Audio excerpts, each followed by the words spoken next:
is going on, guys? Me, Freedom Bear, and today I have a flawless Gangplank. But before I get to that, shout out to whoever went out to the Halo 4 midnight release last night, technically this morning, and it was basically a really good time. And Call of Duty sucks. Just kidding. Don't burn me. Don't burn me at the stake. Sorry. Anyways, I just wanted to get on with my video and just give a little shout out to them because I know Halo 4 is actually going to be amazing since I've played it for a few hours. Anyways, League of Legends. Gangplank. Who is Gangplank? He's a pirate. What does Gangplank do? He shoots stuff, and he gets lots of kills. So basically, what I wanted to talk about is how well balanced his character is, and give you guys a little breakdown on all of his skills and abilities. Basically, his passive is a dot that is applied with his basic attack and his Q. And his Q is basically, if he shoots his musket, it's a low cooldown, pretty high damage. Like, this is what Gangplank does. He's defined by his Q pretty much the whole entire time.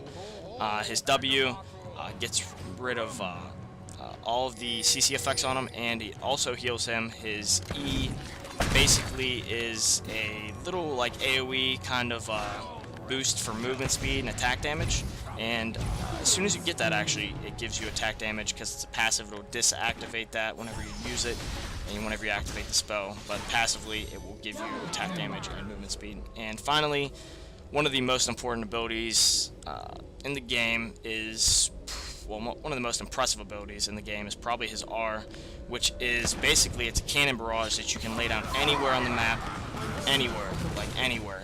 That is why this guy is so damn effective, because even if you're not in a fight, you can still lay this down and crush whoever, and just basically assist your team at all times as well with the E, and just, it's really effective. This character is very well off, in my opinion, just because he's so, everything he does is just brutal. His Q does a lot of damage.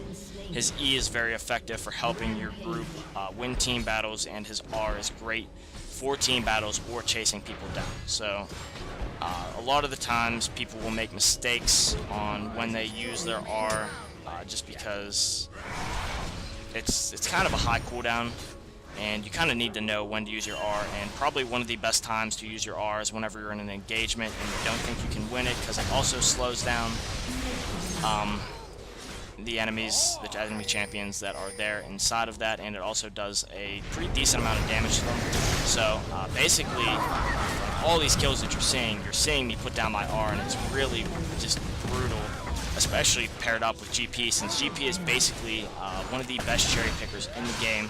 So it slows them all down, lets the rest of your team get a lot of damage on them, do whatever they're doing to them, and basically it forces them all out from that area. So if you place it behind them, they're gonna probably move forward. If you place it on them, they're gonna try and move backwards, which gives you time to hit them.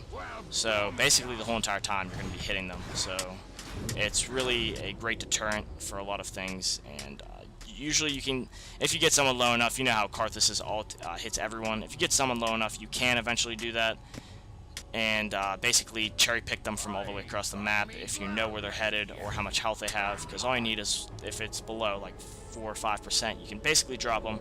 But anyway, since this is a very short video, I want to talk about the Q and what I do with this guy. So basically, with this guy, I stack a lot of critical damage. As you see, I have my Infinity's Edge, Armor Penetration, and Berserker's Greaves early on, and I just tried to get a lot of attack damage and a lot of critical damage with Armor Penetration as well. So what I'll start off in the beginning of the game doing is trying to get a movement boots right off the bat, usually 2 health potions and a mana potion, just because you will be draining a lot of mana as Gangplank, so you always want to keep stocked up on your mana potions. And basically how you want to play Gangplank is as a cherry picker, like the whole entire time. You need to know when to stay on your targets and just when to pop and just get away from them, especially whenever you're going up against larger groups, which basically have to cherry pick, because you are not a very durable character and you basically cherry pick everyone. And geez, that was a quick ass video. But anyways, guys, thank you guys for watching. They surrender 11-0 GP. Great game. Sorry about the slow commentary or the fast commentary, whatever you want to call it. Peace out, though, guys.